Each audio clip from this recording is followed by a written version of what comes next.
Mastan sir math study मध्ये आपलं सर्वांचं स्वागत आहे। आपली जे बीएड ची सेकंड सेमचं जे विज्ञान मेथड आहे, विज्ञान मेथडवर इम्पॉर्टंट क्वेश्चन जे की 99% तुम्हाला परीक्षेला येतील अशा प्रश्नावर आपण चर्चा करणार आहोत।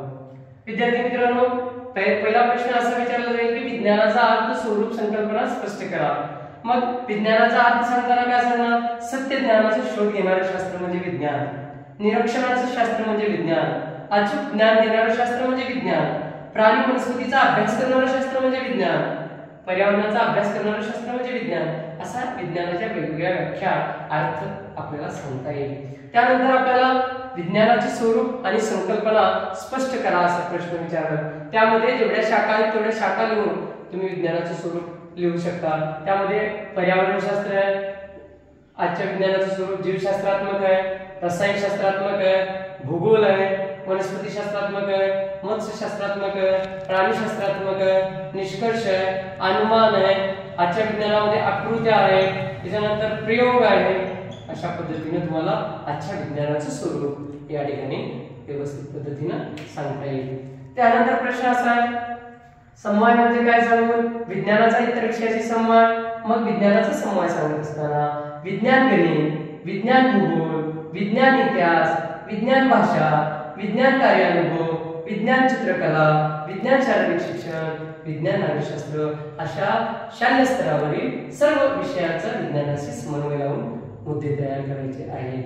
त्यानंतर तुम्हाला असं विचारलं, विज्ञानातील मूल्य स्पष्ट करा।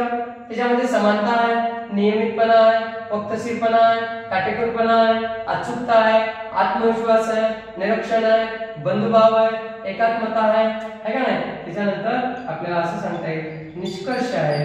अशा पद्धतीनं आपल्याला विज्ञानातील मूल्य स्पष्ट करता येतात। यानंतरचा प्रश्न 10 गाभाभूत घटक, विज्ञानातील 10 गाभाभूत घटक स्पष्ट करा असा प्रश्न आहे। त्यामध्ये भारतीय स्वतंत्र चळवळीचा इतिहास, भारतीय संविधानात्मक जबाबदाऱ्या, राष्ट्रीय अस्मिता जोपासण्यासाठी योग्य आशय, भारताचा सामायिक सांस्कृतिक वारसा, समानता, धर्मनिरपेक्षता व लोकशाही, स्त्री पुरुष समानता, पर्यावरण संरक्षण, सामाजिक अडसराचे निर्मूलन, छोट्या कुटुंबाचे पालन, वैज्ञानिक दृष्टिकोन।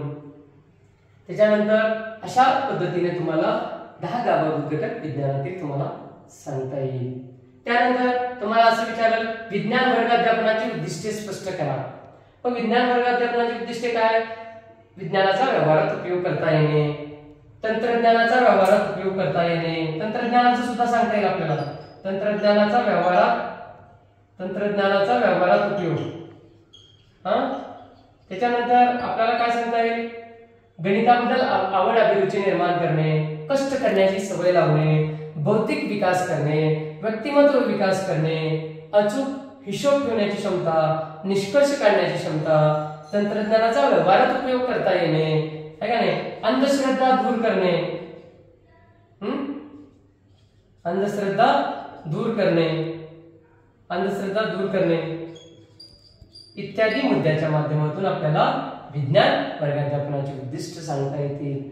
त्यानंतर बघा, तुम्हाला वार्षिक नियोजन किंवा पाठ नियोजन किंवा घटक नियोजनाचे महत्त्व असं विचारलं, तर याच्यामध्ये आपल्याला सांगता येईल वेळेत अभ्यासक्रम पूर्ण करणे, मूल्यमापन करता येणे किंवा मूल्यमापन व्यवस्थित करता येतं नियोजनामुळे, कोणत्याही नियोजनामुळे, सहशाल्य उपक्रम राबवता येतो, सर्वांगीण विकास करता येतो विद्यार्थ्याचं, उद्दिष्ट पूर्ण करता येतात, वेळेची बचत करता येते, शिक्षकाला दिशा मिळते, खेळाचे नियोजन करता येते आणि कामाला गती प्राप्त होते इत्यादी आपल्याला वार्षिक नियोजन आणि पाठ नियोजनाचे महत्त्व सांगता येतील। आता तुम्हाला असाही प्रश्न विचारेल की तंत्र म्हणजे काय? सर्व विज्ञानातील विविध तंत्रे स्पष्ट करा।